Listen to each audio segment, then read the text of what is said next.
Okay, greetings, brother Dr. Toyin here. Wow, what a week. What the good news is by now you would have heard the case of Marieha Hussain, who was acquitted from the ridiculous charges of actually inciting racial hatred by the use of a placard with a picture of a coconut on it.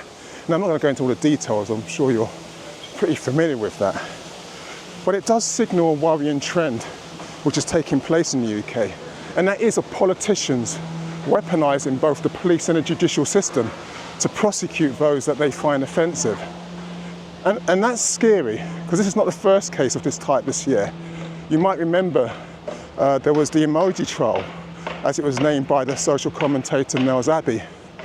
And he was acquitted as well, the young 26-year-old involved in that.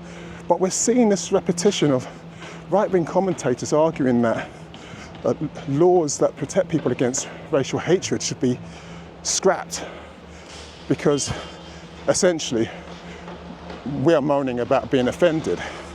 And I think that's where they crossed the line. You see, because as much as I do agree that it's impossible to say something without offending someone, and so we shouldn't prosecute people for the crime of being offensive, or else all the comedians would be locked up in the world, right? What we mustn't do is artificially conflate the distinction between racial hatred, incitement to hatred, and offensive-ness. They are separate categories. And that's what people like Suella Braverman and Rishi Sunak, Trevor Phillips, all this ilk have tried to do. And that's why it was so important that the case of Marieha Hussain had this outcome. And it's amazing having people like Professor Gus John and all the others come out in her defence.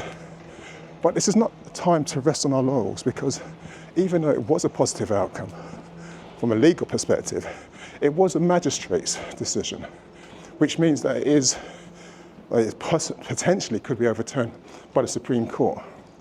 Now, I don't think that will happen, but I just want to give that caveat there, because we are aware of cases in the employment tribunal courts where people in similar situations have lost their case when the profile isn't so high, while the media isn't covering it. Not many people have the benefits of having Channel 4, The Independent, the Daily Mirror, all these newspapers covering these stories. And so those of us who are facing this kind of abuse in the workplace, we don't always have positive outcomes.